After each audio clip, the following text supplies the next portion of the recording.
দেখুন ঘন্টার পর ঘন্টা এখানে দাঁড়িয়ে তৃণমূলের নামে গালাগাল দিয়ে দেওয়া যাবে, কিন্তু এদের নামে গালাগাল দিয়ে আপনারও কোনো লাভ নেই, আমারও কোনো লাভ নেই, কারোর কোনো লাভ নেই।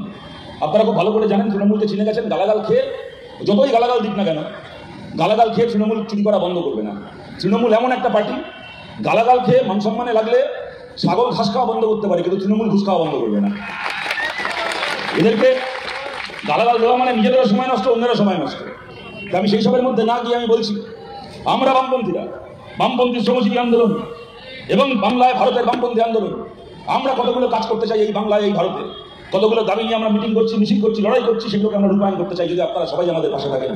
আমাদের প্রথম কথা অমৃতা বলার সময় বলছিল, আমি আপনাদেরকে মনে করাই 2019 সালে সেপ্টেম্বর মাসে সুপ্রিম কোর্ট আমাদের দেশের রায় দিয়েছিল অযোধ্যায় মন্দির তৈরি হবে।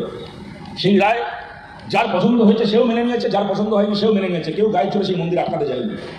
তারপরে আমরা কি দেখলাম, যখন করোনার প্রথম লকডাউন চলছে, বাড়ি থেকে বেরোনো বন্ধ, কাজ চলে গেছে লোকের, যারা বাইরে কাজ করতে গেছেন তারা কাজ হারিয়ে ওখানে বন্দী হয়ে রয়েছেন, ট্রেন চলছে না, বাস চলছে না, বাড়ি ফিরতে পারছেন না, ব্যবসাপত্র বন্ধ হয়ে গেছে, হাসপাতালে ভর্তি হওয়া যাচ্ছে না, চিকিৎসা করানো যাচ্ছে না, ওষুধ পাওয়া যাচ্ছে না, অক্সিজেন পাওয়া যাচ্ছে না। তার মধ্যে ওই লকডাউনের মধ্যে মন্দিরের শিলান্যাস হয়ে গেল। তখন থেকে মোদী একেবারে ক্যালেন্ডার ধরে হিসেব করে রেখেছে কি, যে এখন 2020 সালের মে মাস মন্দিরের শিলান্যাস করে দিলাম, 4 বছর পরে ঠিক লোকসভা ভোটের আগে মন্দির উদ্বোধন করব, তারপর মন্দির দেখিয়ে লোকসভা ভোটের প্রচার করে লোকের ভোট চাইব। একেবারে ক্যালেন্ডার মেনে সেই মতো ঠিক লোকসভা 4 মাস আগে 2024-এর ভোটের আগে মন্দির উদ্বোধন হলো। আপনারা সবাই দেখেছেন, সেই নিয়ে গোটা দেশ জুড়ে, রাজ্য জুড়ে প্রচার, আপনাদেরও প্রচার চোখে পড়েছে। কি প্রচার না, বলছে 500 বছর পরে, 500 বছর পরে আমাদের মোদীজি প্রভু রামচন্দ্রকে আবার অযোধ্যায় ফিরিয়ে নিয়ে এসেছেন। দেখি আবার একটা হোর্ডিং বানিয়েছে, আপনাদের বালুরঘাট শহরটা ভরে গেছিল সেই হোর্ডিং, আপনাদের মনে আছে। সামনে অযোধ্যার রাম মন্দির, সামনে তার সামনে মোদী আছে দাঁড়িয়ে, এত বড় একটা মোদী, এত বড় মোদীর পাশে এইটুকু রামচন্দ্র।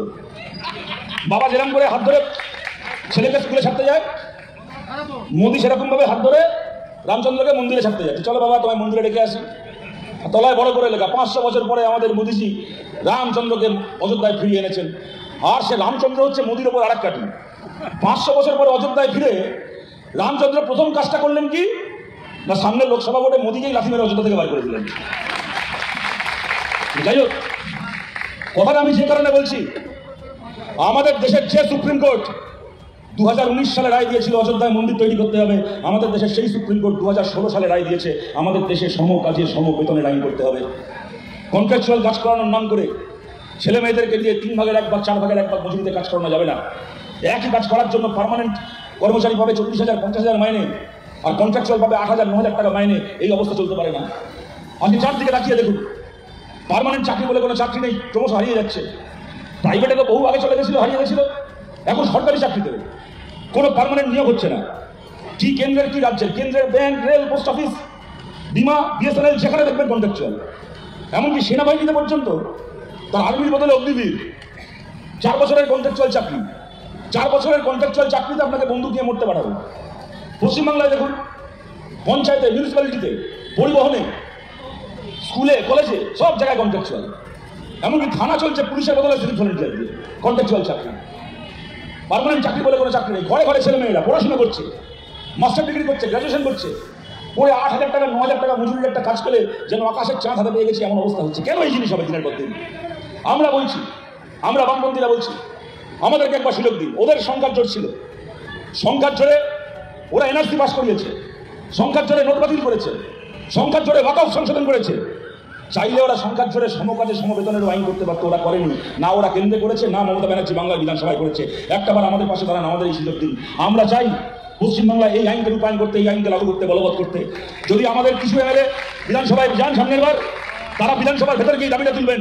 আর যদি আমরা বিধানসভা চালানোর দায়িত্ব পাই, তাহলে এই আইনকে আমরা বিধানসভায় সফলভাবে প্রয়োগ করবো, রূপায়ণ করবো, পাশ করাবো। সম কাজে সম বেতনের আইন হবে বাংলায়। আইন করা হবে খালি সরকারি চাকরিতে নয়, প্রাইভেট চাকরিতেও। 6 মাস থেকে 1 বছরের মধ্যে কন্ট্রাকচুয়ালের চাকরিটা পার্মানেন্ট করতে হবে, তাকে স্থায়ী বেতন কাঠামোর মধ্যে আনতে হবে।